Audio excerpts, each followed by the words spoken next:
everybody, this is Thomas coming back at you guys with another Destiny 2 video, and the topic I'm covering today is related to Shuro. But before we dive too deep into today's video, I'm going to do my YouTuber thing real quick, and if you enjoyed the video, please do not forget to leave a like and or subscribe if you're feeling up to it. I'm trying to make content like this as often as my schedule allows me, so there will be more videos coming in the future. But with that being said, let's get into it. As I was saying, the topic today is Shuro, at least if you're using this encounter to grind catalysts.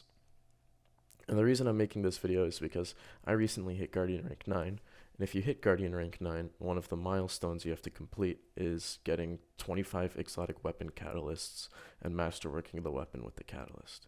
So, like a good hunter, I quickly ran to Shuro and started farming.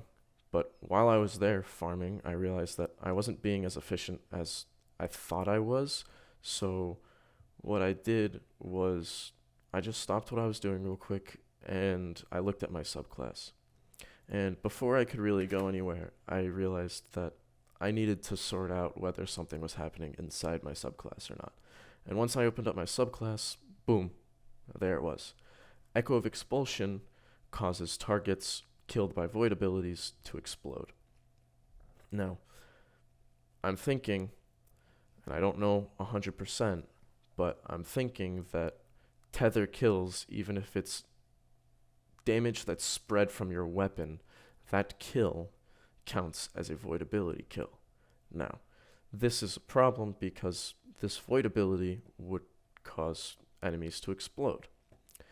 Now, this exploding would then chain to more and more and more exploding.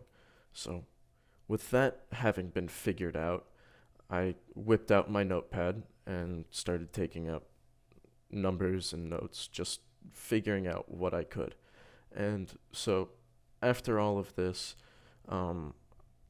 after my run with Echo of Expulsion, I found that I really only got about 8% for the catalyst using Echo of Expulsion. So after this, I turned off Echo of Expulsion. I turned off everything in my subclass. I took my aspects off, everything, just tether. So after that, using just tether, the new and improved solo tether, this run I managed to scrape up 12% for my catalyst.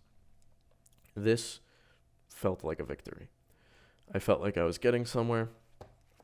And I really was, because after this, I decided to do a control run where I didn't use a tether, I didn't use anything. And during this run, with no abilities, nothing, I managed to get 9% for my catalyst.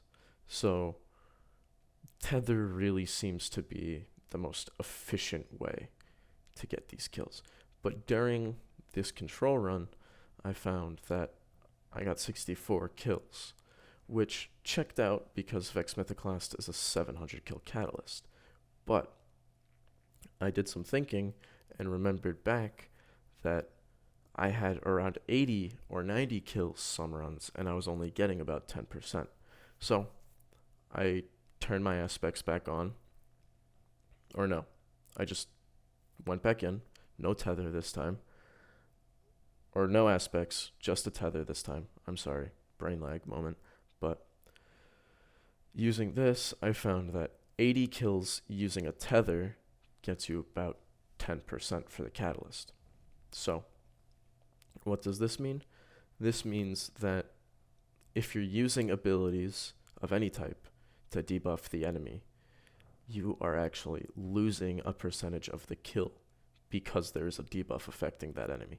Now, according to my math, the amount you lose per kill is about 70%, which is a lot, a very large amount. And it only gets larger the more debuffs or the more stuff you stack on top of each other. So if you're losing about 70% for just a tether, that brings you from what should be 12 to 13% to 10%. With 80 kills. Now, I did a run where I turned my subclass on. I used all my aspects. Actually took Echo of Expulsion off and replaced it with something else, and found that 80 kills again only got me about 8% of the catalyst, which barely topped off my Vex Method class catalyst as it was.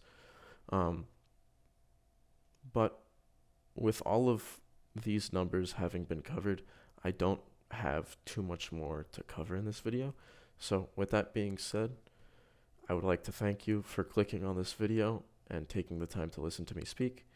There will be more coming in the future. If you want to watch me make content live or just mess around with my friends, I'll be linking my Twitch in the description down below. But thank you all for watching. I'll see you in the next video.